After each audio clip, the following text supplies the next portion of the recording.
హనుమంతుడు ఎక్కడ జన్మించాడు? హనుమంతుడు ఎక్కడ జన్మించాడు అన్న విషయం గురించి వివిధ రకాల చర్చలు ప్రాచీన కాలం నుండి జరుగుతున్నాయి. కొంతమంది విమర్శకుల అభిప్రాయం ప్రకారం నేటి కర్ణాటక రాష్ట్రంలోని హంపి ప్రాంతంలో ఉన్న ఆంజనేయ కొండపై హనుమంతుడు జన్మించాడని తెలుస్తుంది. రామాయణంలో చెప్పబడిన పంపా నది ఒడ్డున ఉన్న ఋష్యముఖ పర్వతానికి ఈ ఆంజనేయ కొండ చాలా దగ్గరలో ఉన్నట్లు తెలుస్తుంది.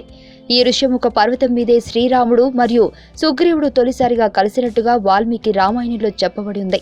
మరికొందరి అభిప్రాయం ప్రకారం హనుమంతుడు ప్రస్తుత మహారాష్ట్రలోని నాసిక్ జిల్లాలో ఉన్న త్రయంబకేశ్వర్ క్షేత్రానికి 7 కిలోమీటర్ల దూరంలో ఉన్న అంజనేరి పర్వతంపై జన్మించాడని తెలుస్తుంది.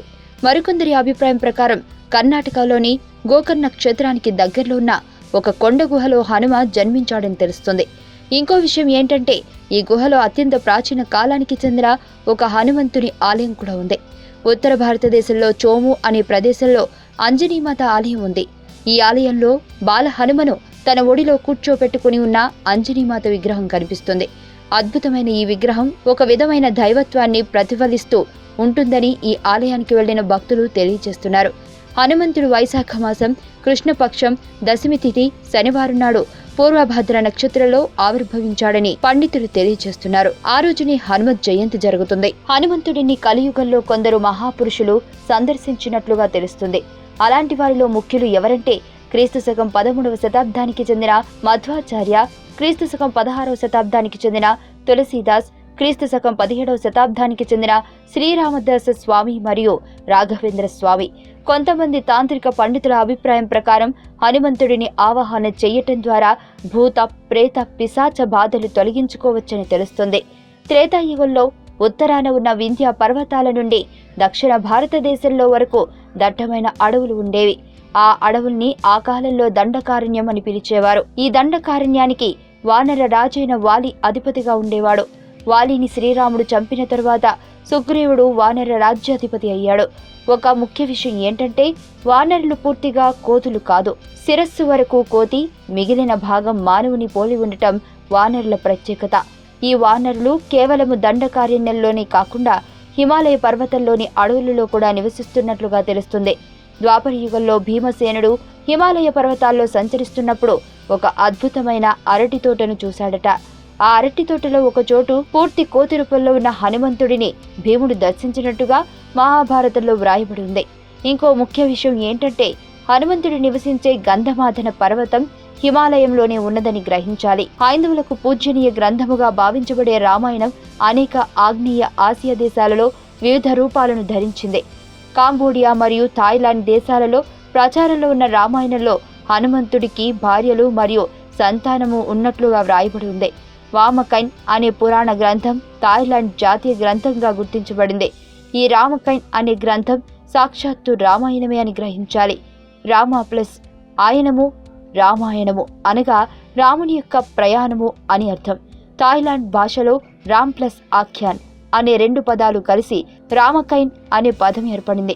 రామకైన్ అన్న రాముని యొక్క ప్రయాణమని అర్థం వస్తుంది. హనుమంతుడు వివాహితుడా లేక బ్రహ్మచారా అన్న విషయం గురించిన వివాదం కొన్ని వందల సంవత్సరాల నుండి కొనసాగుతుంది. ఒక విచిత్రం ఏంటంటే వాల్మీకి వ్రాసిన రామాయణంలో హనుమంతుడు బ్రహ్మచారి అని ఎక్కడ చెప్పబడి ఉండలేదు. అంతేకాకుండా రామాయణ యుద్ధం జరిగిన తర్వాత సీతారాములతో పాటు అయోధ్య నగరానికి వెళ్లిన హనుమంతుడికి 16 మంది సుందరాంగులను కానుకగా ఇచ్చినట్టుగా వాల్మీకి రామాయణంలో వ్రాయబడి ఉంది. రాముడికి హనుమంతుడు చేసిన సమయానికి ప్రతిఫలంగా భరతుడు ఆ విధమైన కానుకను హనుమంతుడికి ఇచ్చాడని వాల్మీకి వ్రాశాడు. ప్రాచీన కాలంలో హైందవ మతం మరియు హైందవ గ్రంథాలు ఇతర దేశాలకు చేరుకున్నాయి. అలాంటి దేశాలలో థాయిలాండ్ కూడా ఒకటి. ఆ దేశంలో వాల్మీకి యొక్క రామాయణం అనేక మార్పులు చేర్పులకు గురై కొత్త రూపాన్ని సంతరించుకుంది. థాయ్ భాషలో వ్రాయబడిన రామాయణంలో ఇవ్వబడిన సమాచారం ప్రకారం హనుమంతునికి అనేక మంది భార్యలు ఉన్నారని తెలుస్తుంది. ఆయన పెద్ద భార్య స్వయంప్రభ, రెండవ భార్య ఆయన బెంజకాయ సాక్షాత్తు విభీషణుని కుమార్తె అయ్యుంది. మూడవ భార్య పేరు సువర్ణమచ్చ. ఇంకొక విశేషం ఏంటంటే రావణుని భార్య అయిన మండోదరితో కూడా హనుమంతునికి శారీరక సంబంధం ఉన్నట్లుగా థాయ్ రామాయణంలో వ్రాయబడి ఉంది. అంతేకాకుండా హనుమంతుడికి మరియు సుపర్ణ మచ్చకు జన్మించిన పుత్రుడి పేరు మచ్చాను అని హనుమంతుడి మూడవ భార్య అయిన సువర్ణ మచ్చ సాక్షాత్తు రావణాసురుడి కుమార్తె అని థాయిలాండ్ రామాయణంలో చెప్పబడి ఉంది. జైన గ్రంథము అయిన పౌమాచర్యలో ఇవ్వబడిన సమాచారం ప్రకారం లంకానగర ప్రధాన రక్షకుడైన వజ్రముఖుని కుమార్తె అయిన లంకా సుందరిని హనుమ వివాహమాడినట్లుగా తెలుస్తుంది. ఇంకొక పురాణ గ్రంథం ఇచ్చిన సమాచారం ప్రకారం మకర ధ్వజుడు అనే యక్షుడు హనుమంతుని కుమారుడని తెలుస్తుంది. శ్రీదేవి లంకలో ఉన్నది అన్న విషయాన్ని తెలుసుకున్న హనుమంతుడు ఆ సమాచారాన్ని శ్రీరాముడికి అందించాడు. సమస్త వానర సైన్యాన్ని సముద్రం దాటించి లంక మీదకు దాడి చేయటం కోసం సముద్రంపై వారధి నిర్మించాలని శ్రీరాముడు హనుమంతుడిని ఆదేశించాడు. వానరులకు నాయకుడైన హనుమంతుడు సమస్త వానరుల్ని రప్పించి వారధి కట్టడం కోసం అనేక బండరాళ్లను సముద్రంలోకి విసరమని ఆజ్ఞాపించాడు. హనుమంతుని ఆజ్ఞ ప్రకారమే వేలాది మంది వానరులు సముద్ర తీరానికి చేరుకుని ఎవరి బలానికి తగినట్టుగా వారు తలా ఒక బండరాయి తీసుకుని సముద్రంలోకి విసరసాగారు. అయితే అప్పుడు ఒక అద్భుతం జరిగింది. వానరులు విసిరిన రాయి విసిరినట్టుగా సముద్రంలో పడగానే అదృశ్యమైపోసాగింది. ఈ విషయాన్ని కొందరు వానరులు హనుమంతుడికి తెలియజేశారు. శ్రీరామ కార్యానికి ఆటంకం కలుగుతుందని గ్రహించిన హనుమంతుడు వారధి కోసం రాళ్లను విసురుతున్న సముద్రంలోనికి ప్రవేశించాడు. అక్కడ ఆయనకు వందలాది మత్స్యకన్యలు కనిపించారు. సముద్రం నీటిపైన తేలుతున్న బండరాళ్లను ఆ మత్స్యకన్యలు తమ 2 చేతులతో లాక్కుంటూ సముద్రం అడుక్కి చేరుస్తున్నారు. అది చూసిన హనుమంతుని యొక్క ఆగ్రహం తారస్థాయికి చేరింది. అనేక మంది మత్స్యకన్యలకు నాయకత్వం వహిస్తూ సముద్రంలో పడుతున్న బండరాళ్లను తొలగింపజేస్తున్న ఆ మత్స్యకన్యల రాణిని చూసి హనుమంతుడు ఆ రాణిని పట్టుకోవాలని ప్రయత్నం చేశాడు. అయితే ఆ రాణి హనుమంతుడికి దొరకకుండా సముద్రంలో ఏదో ఒక వైపు ఈదుకుంటూ వెళ్లిపోయింది. ఆమన్నాడు మళ్లీ యథాప్రకారం మత్స్యకన్యలు సముద్రంలో పడుతున్న బండరాళ్లను ఎత్తుకుపోవడం ప్రారంభించారు.